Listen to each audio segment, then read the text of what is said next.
Boa noite, queridos, a graça e a paz. Sejam muito bem-vindos ao nosso culto de quinta-feira. Gere expectativas. Hoje será um culto sobrenatural. Nós iremos receber grandes coisas da parte do Senhor, amém? Vamos começar esse momento com um período de louvor e adoração. Vamos render louvor e adoração ao único que é digno, ao nosso bom pastor, ao nosso Pai. Pai, nós te amamos, Senhor. Nós te amamos, Pai, pois Tu és nosso bom pastor e nós sabemos que em Ti nós estamos seguros. Nós estamos seguros no Senhor. Obrigado, Pai, Tu és bom.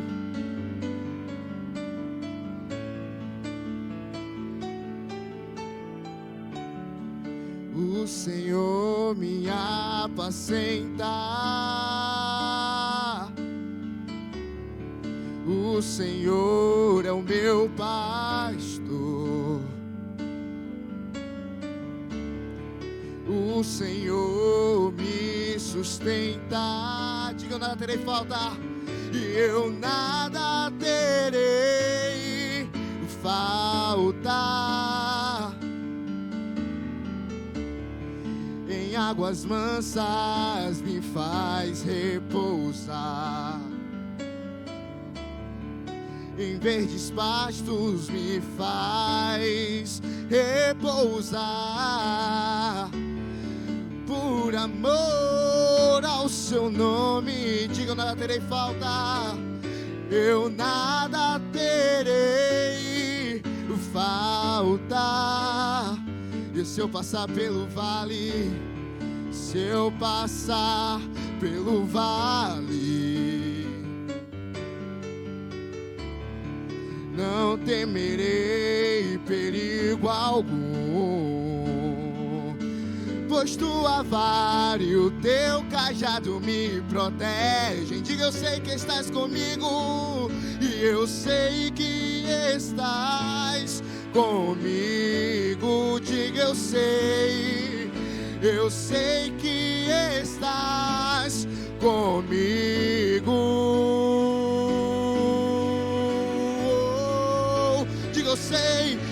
Eu sei que certamente tua bondade me alcança. Tua fidelidade eu sei que me acompanha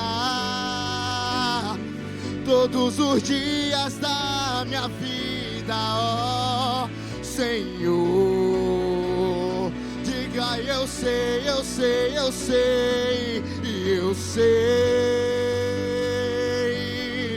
nos seus banquetes de amor eu vou sarar, e o meu cálice você faz transbordar, para viver a vida assim, só pra você.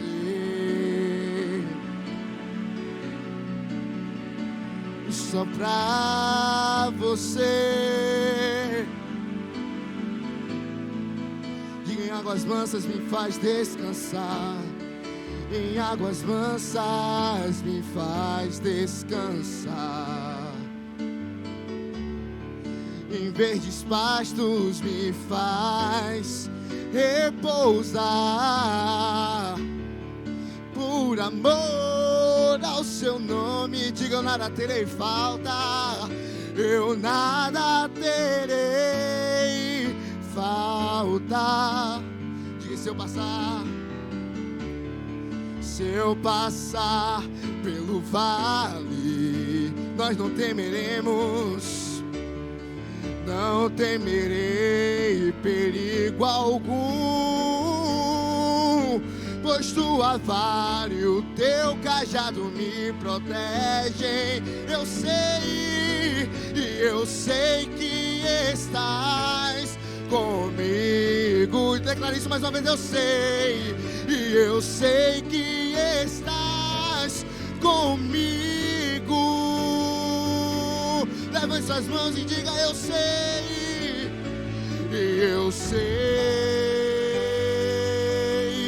que certamente tua bondade nos alcança. Sua fidelidade eu sei que me acompanha todos os dias da minha vida, ó Senhor. Diga eu sei,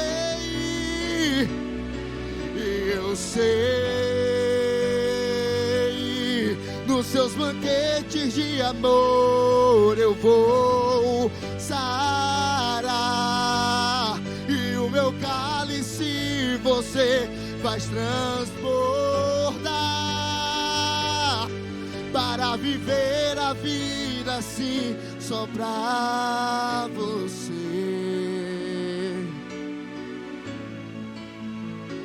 só pra você,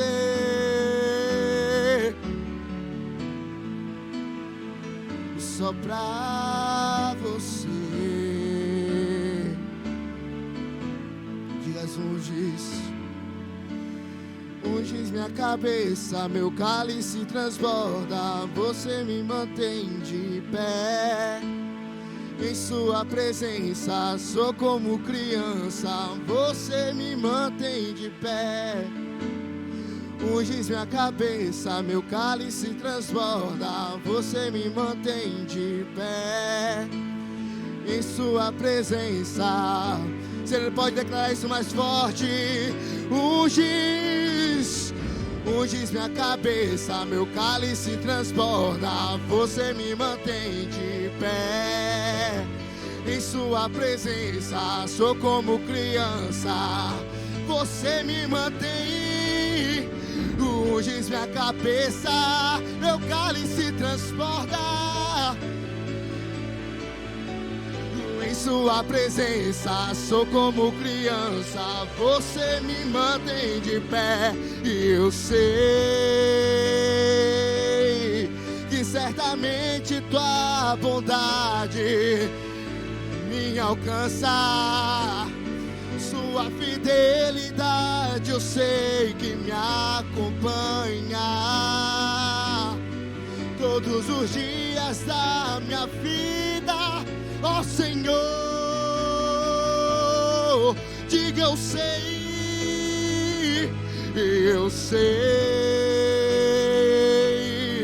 nos seus banquetes de amor eu vou sarar, e o meu cálice você faz transbordar, para viver a vida assim, só pra você,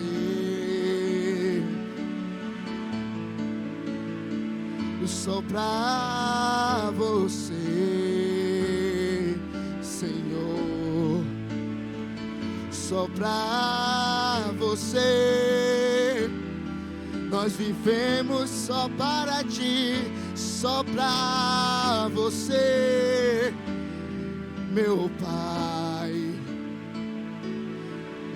Eu te amo, meu Pai, meu bom pastor. Tu és o meu bom pastor. Aleluia, queridos. Fique conectado com essa palavra em nome de Jesus. Graça e paz, irmãos. Boa noite. Estamos aqui para celebrarmos mais um culto ao Senhor, um culto voltado para a família. E que bom ter você aqui conosco, dando-nos a honra da sua presença, de compartilhar conosco, estarmos na mesma unidade, falando sobre as mesmas coisas. Essa noite nós vamos estar falando sobre homens de verdade. É um tema voltado para a família. Estamos debaixo de uma direção do nosso pastor.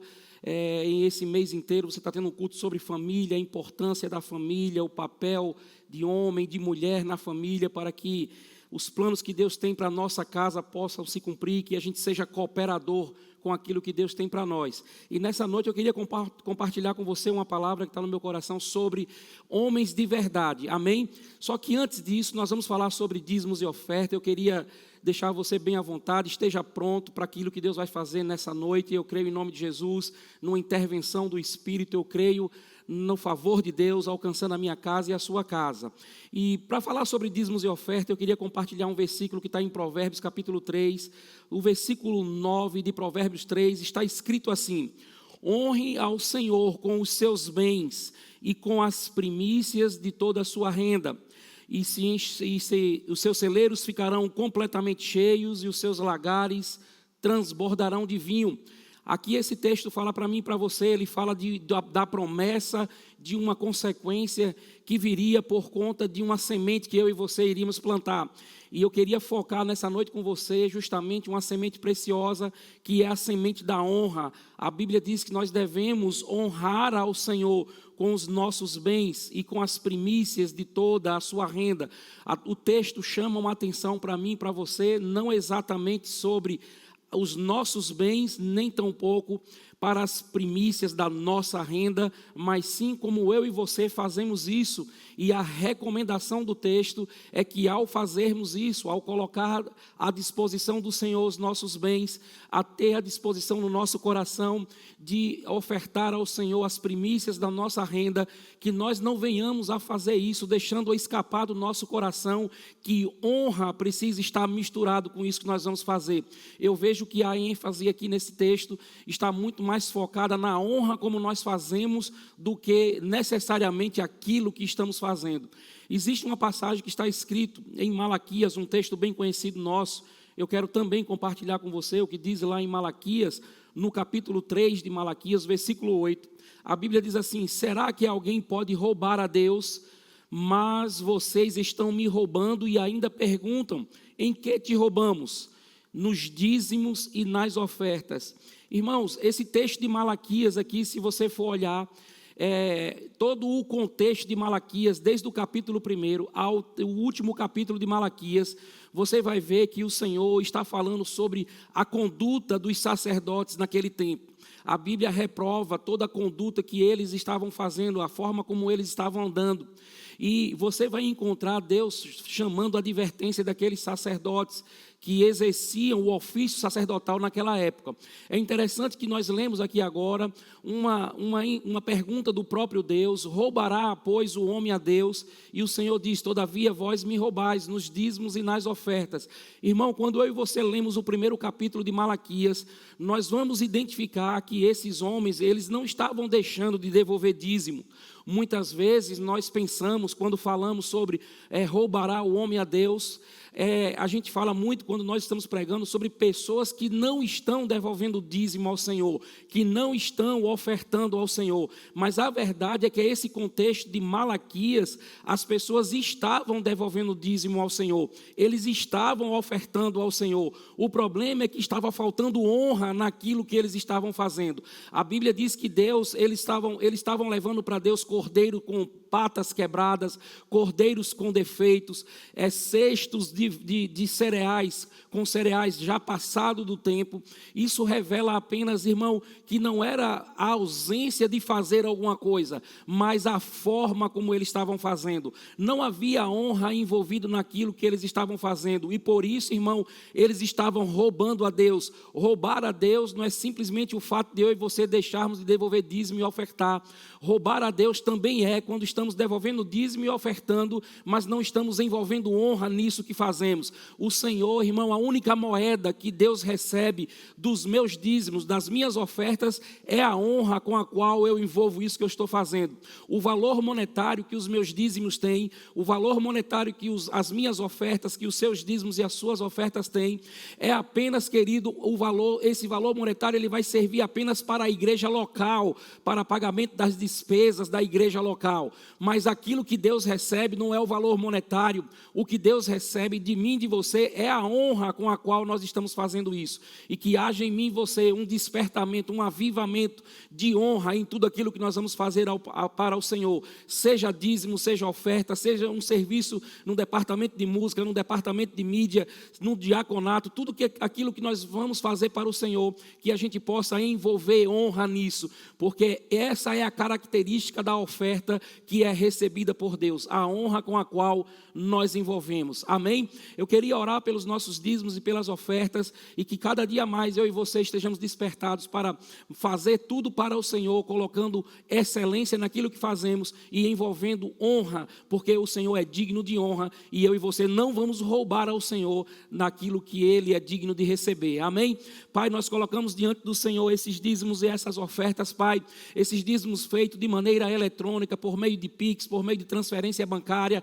Nós declaramos em nome do Senhor Jesus Cristo que essas sementes que os meus irmãos estamos fazendo nessa hora, está envolvido com a honra do nosso coração, para que o Senhor receba de fato como aroma agradável diante das suas narinas, Pai. Nós declaramos que a nossa casa não terá falta de nada, mas tudo aquilo que nós estamos semeando voltará para nós de acordo à semente que nós estamos colocando. Nós declaramos em nome de Jesus uma justa colheita, uma maravilhosa colheita, tempo de rompimento financeiro em nossas vidas, na nossa igreja, na nossa casa, na nossa família, um transbordar de recursos em nossa casa. Eu declaro em nome de Jesus que essas sementes elas irão produzir segundo as suas espécies, e elas trarão uma justa colheita transbordante em nossas vidas, em nome de Jesus. Amém.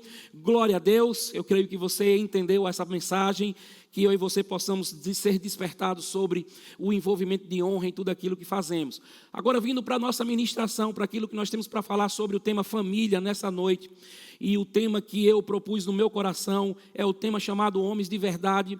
Eu queria dizer para você, mulher que está nos acompanhando, nós vamos falar aqui sobre aspectos que envolvem a vida do homem, ministerialmente falando, mas eu queria dizer para você, mulher, você que está nos acompanhando aí, que você possa estar com o seu coração guardado, porque haverão coisas que eu também vou falar que cabe a vocês, mulheres. A Bíblia diz em Tiago, capítulo 1, versículo 21, que todos nós devemos receber a palavra, acatar a palavra, acolher a palavra com mansidão em nosso coração. Isso diz de algo que eu e você precisamos receber, entendendo que a palavra de Deus ela é soberana e ela tem autoridade sobre a minha vida e sobre a sua vida. E que se a palavra de Deus está falando alguma coisa e que por acaso a minha vida ainda não esteja alinhada com aquilo que a palavra diz, eu preciso entender que a palavra é soberana e eu preciso me realinhar àquilo que a palavra está trazendo ao meu coração como ensino, como exortação, como conselho. E eu creio que essa noite será uma noite assim, desse jeito para mim e para você. Eu queria que você me acompanhasse, por favor, abrindo a sua Bíblia em Gênesis capítulo 2, versículo 15. Vamos dar uma olhadinha no princípio, como Deus estabeleceu, quando Deus estava criando a primeira família, formando o primeiro lar, estabelecendo o primeiro lar da história da humanidade. Lá em Gênesis, no capítulo 2, versículo 15, a Bíblia diz assim: tomou, pois, o Senhor Deus ao homem e colocou-o no jardim do Éden para o cultivar e o guardar.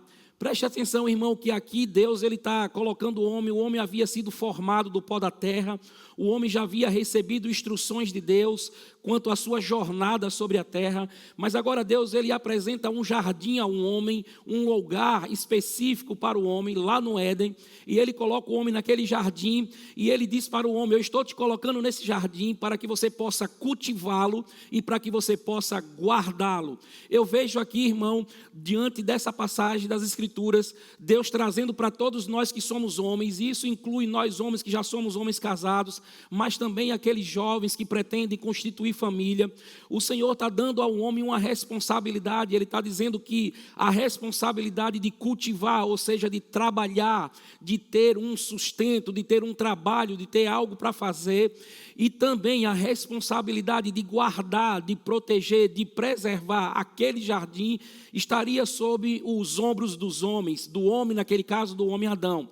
Então Deus, irmão, desde o princípio, Ele está dizendo para o homem que nós homens somos os responsáveis por cultivar, por guardar, por sustentar, por trazer o sustento, por trazer a manutenção, por ser aqueles responsáveis pelo cultivo, ou seja, pela produção de renda, pela produção de fazendas, pela produção de tesouros para casa.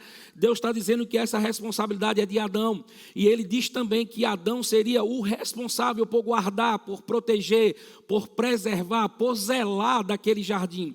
Entenda, irmão, que nesse contexto aqui, o jardim que Deus estava colocando Adão é como a nossa casa, é como a nossa família. Adão estava recebendo as instruções de como zelar por sua casa, de como zelar por sua família. E Deus está dizendo para ele: Adão, dentre muitas coisas que você precisa fazer, cultivar é sua responsabilidade, ou seja, é você que trabalha, é sobre a sua responsabilidade que está a manutenção, o sustento dessa casa, o sustento desse lugar, é você o responsável por produzir, é você o responsável por providenciar. Irmão, eu quero deixar claro aqui que eu não estou contra nenhuma mulher trabalhar, pelo contrário, amém? Nós sabemos que casamento é uma aliança, e as alianças elas possuem alguns aspectos eternos e aspectos temporais. As alianças elas podem ser eternas, mas também elas podem ser temporais, como por exemplo a aliança abraâmica, ela é uma aliança eterna, é uma aliança que Deus fez para todo o tempo.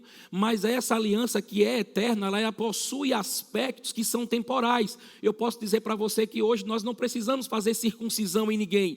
Esse aspecto é um aspecto temporal de uma aliança que é eterna.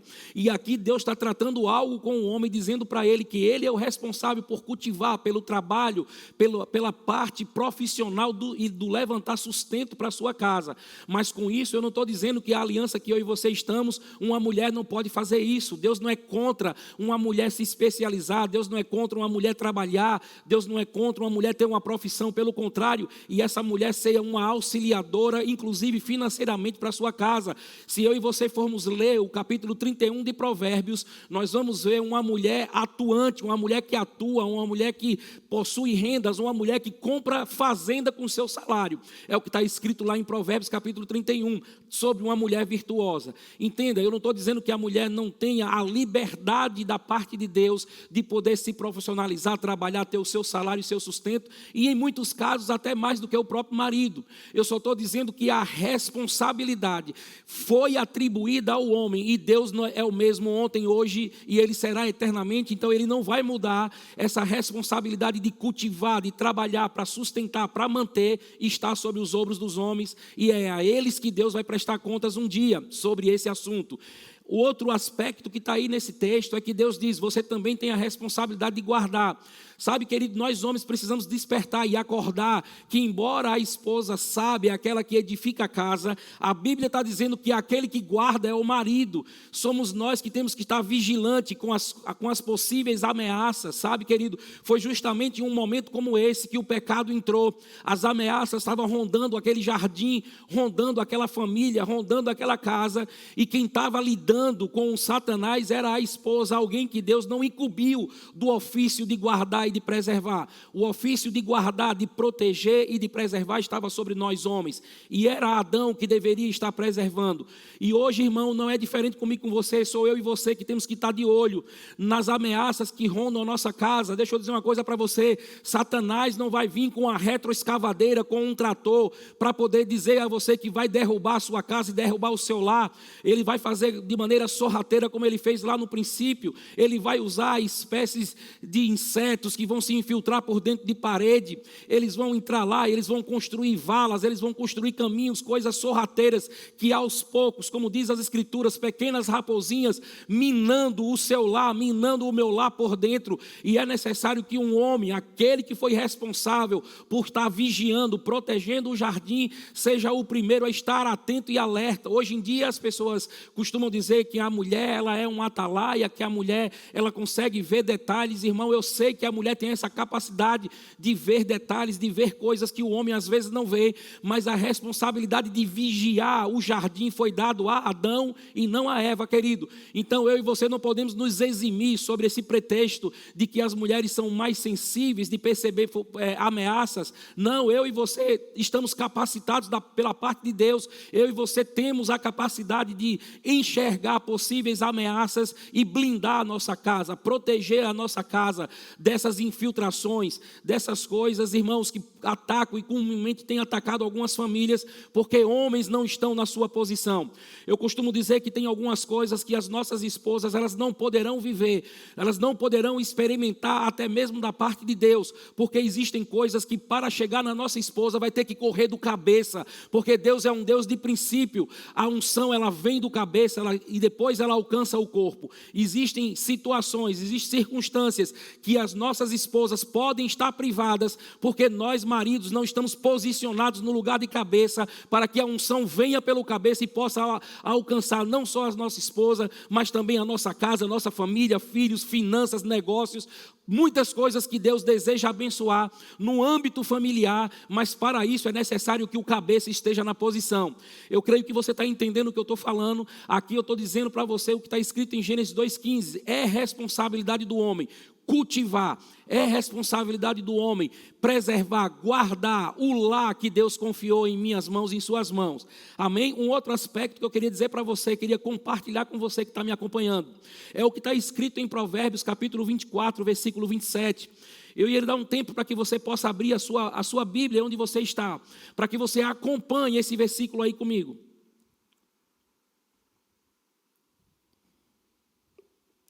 Olha o que diz Provérbios capítulo 24, versículo 27. Diz assim: forma primeiro a tua lavoura e levanta a tua casa, então estarás à vontade para constituir família. Aleluia. Irmão, presta atenção nesse conselho, esse conselho é muito sério. Olha o que é que o escritor está dizendo para mim e para você, o escritor de Provérbios. A sabedoria que existia nesse homem para escrever coisas como essa, preciosas como essa, conselhos como esse que ele traz para mim e para você. Aí está dizendo, olha, você primeiro precisa constituir a tua lavoura, olha, forma primeiro a tua lavoura.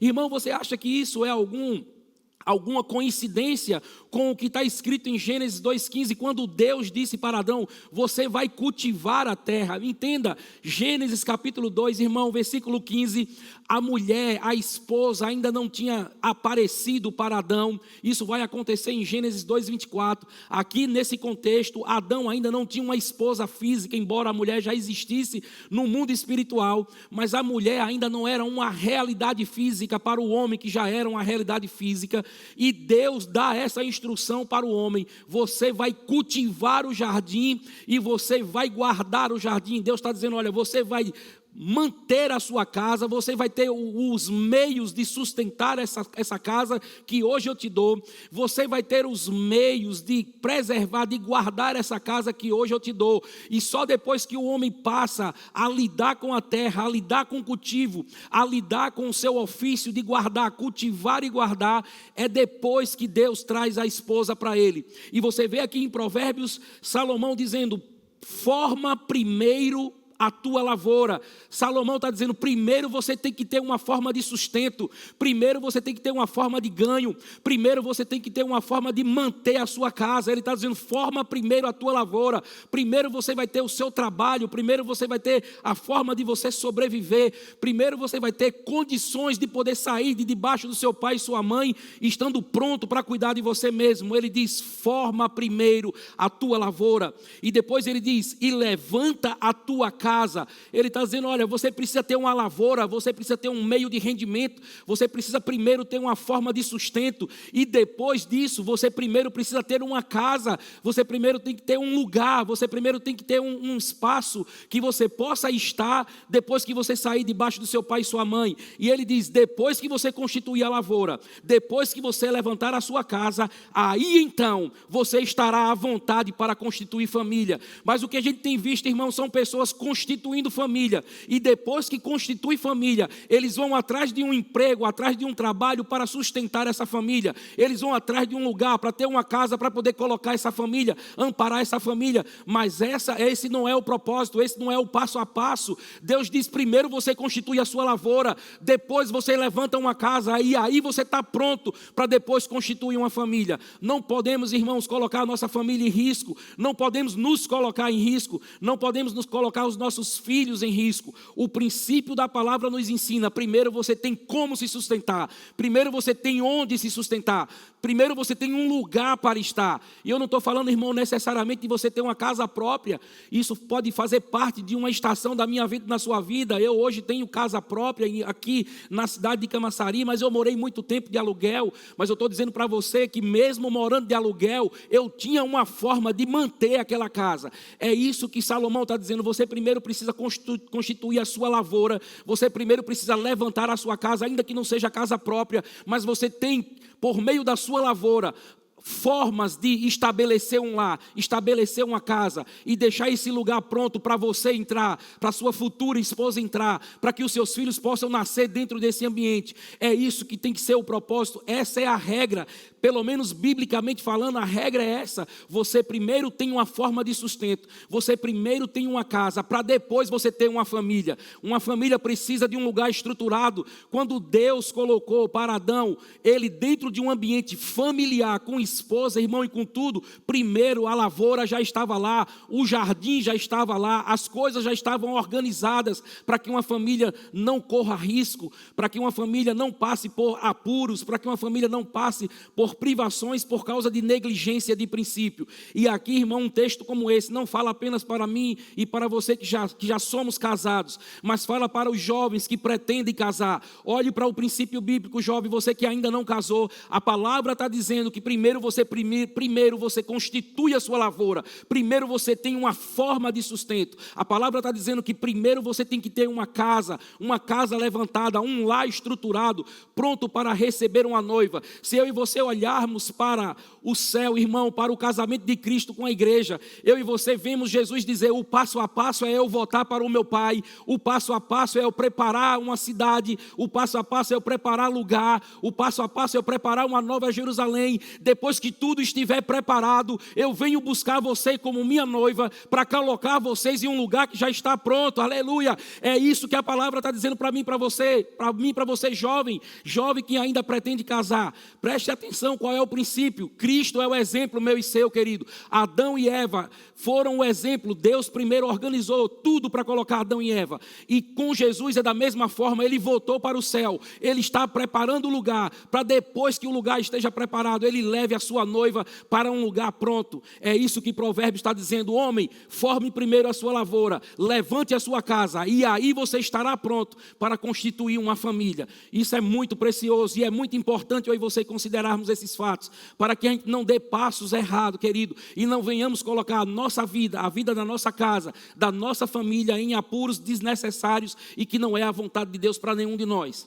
Eu queria compartilhar com você um outro texto que está em 2 Reis, capítulo 20, versículo 1.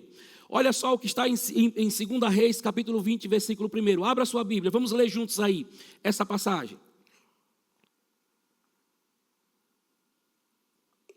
Creio que você está sendo abençoado com essa palavra, que está nos despertando para vivermos exatamente aquilo que Deus quer que nós venhamos a viver nessa terra. 2 Reis, capítulo 20, versículo 1, o texto diz assim: naqueles dias, Ezequias adoeceu de uma enfermidade mortal.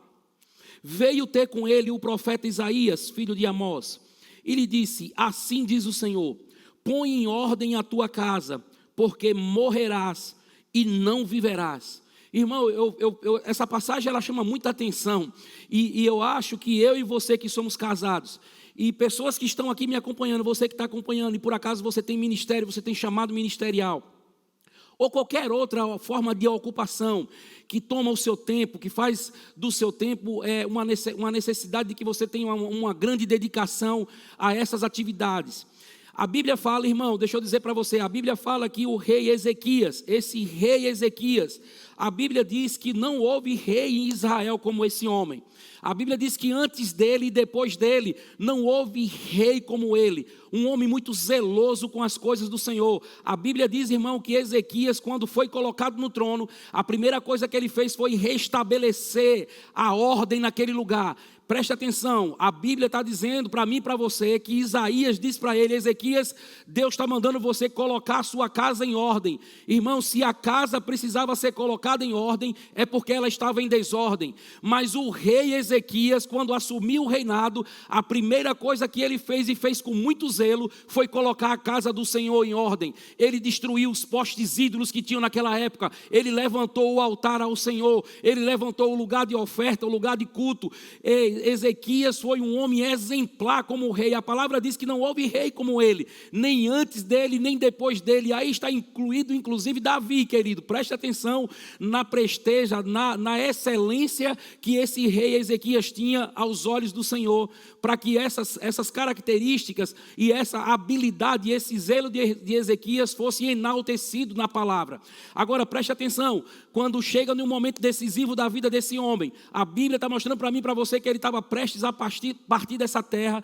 O Senhor se mostra preocupado, o Senhor se mostra interessado, o Senhor se mostra de alguma maneira envolvido com algo que parece que estava passando despercebido aos olhos desse rei tão excelente. Um homem muito excelente na sua vida profissional, no seu trabalho, no seu ministério, mas um homem negligente com a sua casa. E o texto, irmão, está dizendo para mim e para você que no final da minha vida, no final da sua vida, Deus vai prestar contas comigo e com você sobre o nosso ministério, mas Deus também vai querer prestar contas comigo e você sobre a nossa família. E Deus está chamando homens de verdade nesse tempo, não apenas pastores de verdade, não apenas apóstolos de verdade, não apenas evangelistas, mestres de verdade, mas Deus está chamando homens de verdade, homens que no final da vida, na hora que tiver que voltar para o Senhor, não só o ministério estará em ordem, mas a sua casa também estará em ordem. Me parece que nesse contexto aí, Deus estava se importando, Deus tinha uma importância muito maior dada, dispensada a como estava a família do que como estava o ministério. Irmão, deixa eu dizer algo para você, substituir um pastor é muito fácil para o Senhor, mas o Senhor não vai encontrar a mesma facilidade para substituir um marido. É muito fácil Deus substituir um pastor, colocar um novo pastor no meu lugar. Hoje eu estou pastoreando a cidade de Feira de Santana. Para Deus substituir eu como pastor e colocar um outro pastor naquela cidade, ele não terá muitas dificuldades, afinal de contas o corpo de Cristo está cheio de pastores. Não será um problema para Deus colocar um pastor no meu lugar, caso isso seja necessário, mas provavelmente será um grande problema para Deus colocar um esposo no meu lugar. Provavelmente será um grande problema para Deus colocar um pai no meu lugar. É por isso que a palavra está dizendo que Deus chega para Ezequias e diz: Ezequias, você vai morrer, e eu não estou preocupado como está o seu reinado, eu estou preocupado como está a sua família. É necessário que você vá colocar a sua casa em ordem. Querido, eu e você estamos sendo convocados por Deus nesses últimos dias para dar uma olhada para o nosso casamento, para deixar um investimento no nosso casamento. Esse próximo final de semana a nossa igreja vai ter um encontro de casais. O pastor Eli, a sua esposa Zuleika está vindo para cá, a igreja está trazendo esse casal para aqui, para trazer uma palavra de Deus, um casal abençoado. Se eu fosse você, não perderia essa oportunidade de pegar nas mãos da sua esposa e vir a esse lugar e trazê-la para esse lugar, como se você estivesse parando para reabastecer, parando para fazer uma revisão, como nós fazemos no nosso carro, parar para ouvir, conferir coisas. Isso vai salvar a nossa vida, vai salvar o nosso casamento, e eu e você não podemos estar nos importando muito mais com aplicações financeiras do que com a aplicação espiritual na nossa própria casa. O rei Ezequias, me parece, irmão, que a despeito de toda a excelência e todo o zelo, de toda a aplicação que ele tinha como rei, me parece que ele vinha falhando na sua casa. E o Senhor, no momento final, ele está muito mais interessado na casa de Ezequias do que no reinado de Ezequias. E eu creio que isso não funciona só para Ezequias, funciona para mim e para você. Que eu e você tenhamos essa consciência, irmão. Deus, ele quer que eu e você cumpramos o nosso chamado. Deus quer que eu e você tenhamos um chamado cumprido sobre essa terra, mas isso não é sobre o preço da nossa casa estar em desordem ou bagunçada. Deus deseja que a nossa casa, ela possa ser um alicerce, um estribo que vai fazer com que o nosso ministério alcance lugares mais excelentes, chegue em lugares mais longe e vá além da marca que o Senhor estabeleceu para mim e para você. É possível, querido, sim, é possível eu e você avançarmos nisso. O Senhor deseja que eu e você venhamos a avançar, que eu e você cresçamos, mas não que abandonemos os nossos. A Bíblia diz lá, Paulo explicando para Timóteo, ensinando a Timóteo, ele diz: Timóteo, aquele que não cuida dos seus, e principalmente da sua casa, ele é pior do que o incrédulo, já negou a fé.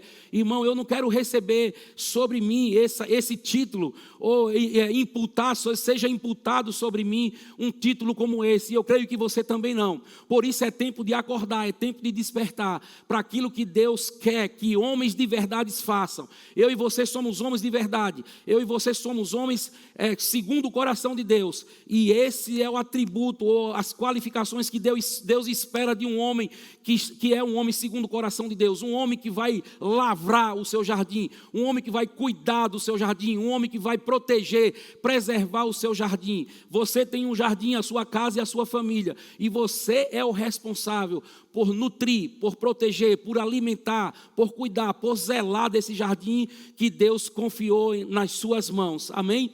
Mas deixa eu dizer uma coisa para as mulheres. Mulheres, você que está nos acompanhando, eu estou falando aqui sobre homens de verdade, mas você não está fora disso. A Bíblia diz, quando você foi criada mulher, você foi gerada no coração de Deus, Ele chama você de auxiliadora idônea, alguém que possa compartilhar, alguém que possa ajudar aquele que você contraiu o matrimônio. Então, minha querida, embora todas essas responsabilidades que eu acabei de citar aqui, citadas em Gênesis capítulo 2, versículo 15, Provérbios 24, 27, e o que eu acabei de ler aqui em Ezequiel, em 2 Reis capítulo 20, versículo 1, você mulher não está fora, você mulher tem uma participação. Deixa eu dizer uma coisa para você, a esposa, ela é uma sombra da noiva, da igreja, amém? Assim como o marido, ele é uma sombra de Jesus, o noivo. E a Bíblia diz que a igreja é cooperadora com o Senhor, amém? 1 Coríntios, lá está escrito que eu e você, de Deus, nós somos cooperadores.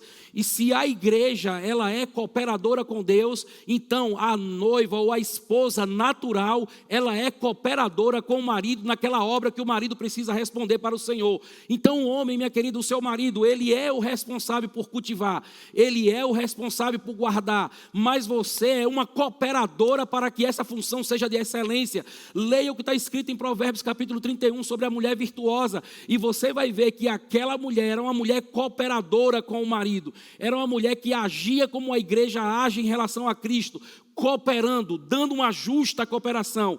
E você, esposa, embora você tenha escutado aqui nesses minutos que eu estou aqui ministrando a palavra, você tenha escutado responsabilidades de um homem de verdade, isso não te isenta de fazer com que esse homem de fato seja um homem de verdade. É impossível um homem ser um homem de verdade, é impossível um homem andar no cumprimento do seu chamado, do seu propósito, se não tiver uma mulher idônea, uma auxiliadora idônea. Há uma grande participação, mulher, há uma grande influência sua na vida do seu marido, para que ele possa ser excelente naquilo que Deus chamou ele para fazer. Em 1 Pedro, no capítulo 3, versículo 7, a Bíblia está falando sobre a responsabilidade do homem, mas eu vou ler aqui para você, olha, preste atenção no que diz 1 Pedro, capítulo 3, versículo 7, eu vou finalizar com essa passagem. Olha o que diz, 1 Pedro, capítulo 3, verso 7, é um texto que está falando sobre responsabilidades do homem e da mulher lá no casamento, amém? E quando chega no versículo 7, a Bíblia diz assim: exatamente da mesma maneira, vós maridos vivei com vossas esposas a vida cotidiana do lar, com sabedoria, proporcionando honra à mulher como parte mais frágil e co-herdeira do dom da graça da vida, de forma que não sejam interrompidas as vossas orações. Muitas vezes nós lemos essa passagem, e essa passagem ela está falando, irmão, sobre uma possibilidade de orações não serem respondidas. Eu sei que essa passagem aí de 1 Pedro capítulo 3, verso 7, está se dirigindo diretamente ao homem, mas eu quero que você fique atento a um detalhe que está nesse versículo. Esse versículo diz assim: vós maridos sejam igualmente, olha como começa, igualmente, da mesma maneira. Irmão, o texto está falando igualmente, da mesma maneira. Então o texto está falando de responsabilidades mútuas, embora esteja se dirigindo literalmente ao homem, mas quando ele fala igualmente, da mesma maneira, significa que não é apenas a parte do homem que precisa ser cumprida, mas a parte da mulher também precisa ser cumprida. E ele vai dizendo ali sobre o homem, ele tem que amar a mulher como vaso mais frágil, dando honra à sua esposa, e diz lá, porque ela é co-herdeira do dom da graça. Irmão, eu não sei se você entende o que significa co-herdeira. Co-herdeiro significa herdeiros juntos. não é herdeiros individual. Preste atenção no que esse texto está dizendo. Existe uma coparticipação dentro de uma herança. E a Bíblia está falando, irmão, para mim, para você, para os homens casados, para as mulheres casadas, que existe um aspecto da graça, que é um aspecto que ele é vivido em uma cooperação, em uma coparticipação. Isso significa marido e esposa. Significa que existe características da graça, aspectos da graça, que um marido não vai poder experimentar sozinho. Existe características da graça, aspectos da graça, que a esposa não vai poder experimentar sozinha, porque é uma coparticipação. Vocês são co-herdeiros de uma parte do dom da graça. E isso é muito sério, irmão, e talvez isso seja mais sério do que não ter uma oração respondida. Entenda, eu sei que não ter uma oração não respondida é algo ruim para mim e para você, mas eu creio que pior do que não ter uma oração respondida é existir aspectos da graça que me pertencem e eu não estou desfrutando porque eu não estou cumprindo o meu papel de marido, porque minha esposa não está cumprindo o papel dela de esposa, para que eu, junto com ela, possamos desfrutar de aspectos da graça, que é um aspecto que é na co-participação, na co-herança, como diz aí o texto aí. Vocês são co-herdeiros do dom da graça. Eu creio em nome de Jesus em tempo do Espírito Santo trazendo avivamento de entendimento, olhos do Espírito sendo atendidos, olhos do nosso entendimento sendo abertos, para que a gente possa entender, compreender a perfeita, a boa, a agradável vontade de Deus, e assim a gente possa experimentar daquilo que Deus tem para mim e para você, através de uma transformação, de uma mudança na forma de pensar, de uma mudança na forma de cogitar as coisas, e por consequência, ações que correspondem a essa mudança dos nossos pensamentos, da forma de achar, de entender o reino dos céus. Eu creio em nome de Jesus que vai chegar nesse tempo conhecimento, que vai chegar graça, que vai chegar favor, que vai chegar revelação dentro dos lares, para que marido e esposa, homem e mulher, entendam o seu papel, entendam aquilo que Deus separou para cada um desses, e que eles possam cooperar juntos um com o outro, numa verdadeira aliança, numa unidade, uma aliança que dois deixam de ser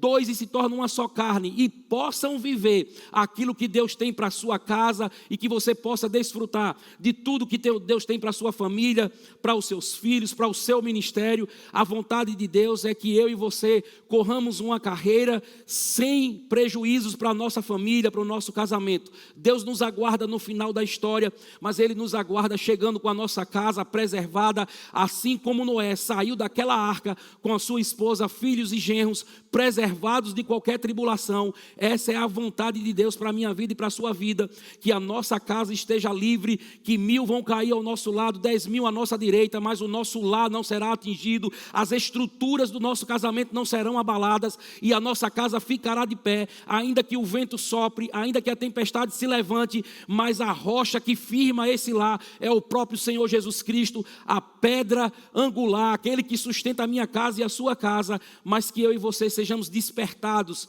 para os ensinamentos, para os princípios estabelecidos na palavra de Deus, e assim possamos desfrutar de toda a bondade de Deus na nossa casa, na nossa família, e os nossos filhos sendo os mais bem-sucedidos em tudo aquilo que eles fizerem, e favor do Senhor cobrindo o nosso entrar, o nosso sair, o nosso sentar e o nosso levantar. A única parte nossa, irmão, é cooperar com o Senhor nessa grande obra que Ele está fazendo na minha casa, na sua casa, na minha família, na sua família. E Deus deseja que a nossa casa e que a nossa família seja um referencial.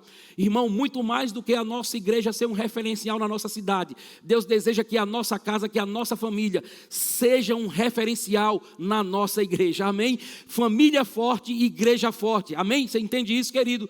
Eu creio em nome de Jesus, está chegando esse tempo, e que as nossas famílias, os nossos filhos, os casamentos da nossa igreja serão casamentos fortes. Irmão, eu quero dizer para você algo que já marcou o meu coração quando eu escutei a primeira vez.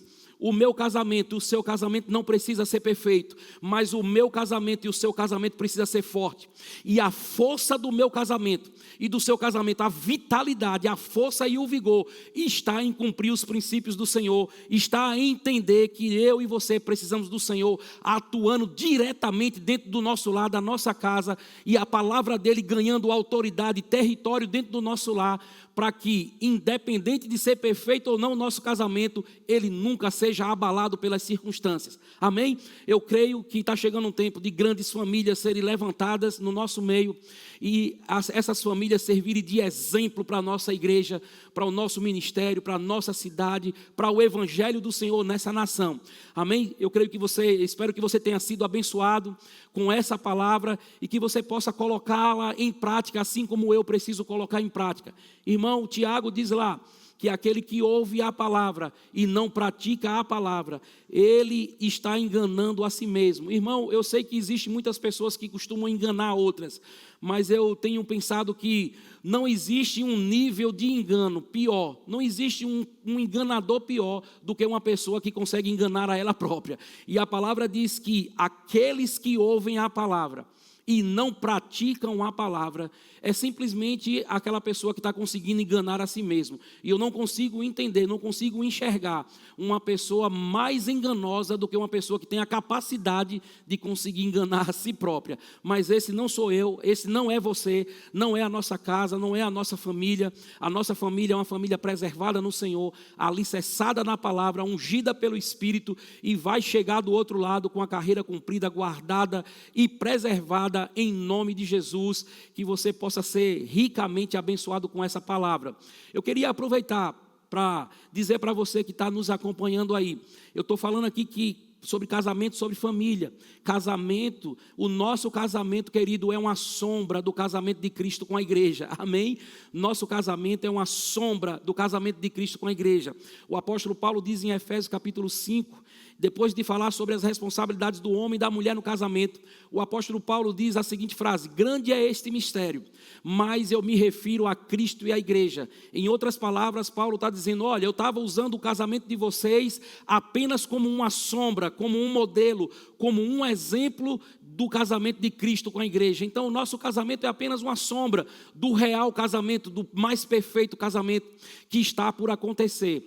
Então, querido, casamento é uma aliança, e eu queria dizer para você que está me acompanhando aí, que se em algum momento da sua vida, querido, você nunca fez uma aliança com o Senhor, para você fazer parte desse grande casamento que está por vir, e você foi nessa tarde alcançado por essa palavra, e essa palavra foi ministrada no seu coração, e você deseja fazer parte da família de Deus, e não de uma igreja, nem de uma religião, mas fazer parte da família de Deus, por meio de uma aliança com o Senhor Jesus. Se você deseja fazer isso agora, eu gostaria que você confessasse, levantasse a sua mão e fizesse uma oração, e dissesse: Senhor Jesus, nessa tarde, nessa noite, eu coloco o seu nome nessa oração e diga: eu estou falando o meu nome, eu, Marco, eu me entrego nas suas mãos, eu entrego a minha vida nas suas mãos, eu te recebo como meu Senhor, como meu único, suficiente e eterno Salvador. Eu peço ao Senhor nessa noite que o Senhor perdoe os meus pecados. Eu ouvi a sua palavra e a sua palavra chegou no meu coração, e um desejo em mim foi levantado, eu fui despertado por um desejo de fazer parte do casamento de Cristo com a igreja, e nessa tarde eu quero fazer uma aliança com o Senhor, eu quero entrar na aliança que o Senhor fez comigo, eu quero receber os benefícios dessa aliança, eu quero receber aquilo que o Senhor tem para mim, e eu declaro em nome de Jesus que a minha vida, o meu espírito, tudo que eu sou, está entregue nas suas mãos, eu entrego o meu futuro nas suas mãos, e eu declaro que a partir de hoje andarei na aliança com o Senhor todos os dias da minha vida, aguardando o dia desse grande casamento. Muito obrigado, Senhor, pelo meu nome estar escrito no livro da vida. Muito obrigado pela proteção do sangue de Jesus sobre a minha vida, sobre a minha casa. Obrigado pelo meu nome arrolado nos céus, e obrigado por me receber como seu filho e colocar o seu Espírito dentro de mim. Em nome de Jesus, amém e amém. Sejam mais abençoados com a prática da palavra. Guarda a sua casa, guarda a sua família, em nome de Jesus.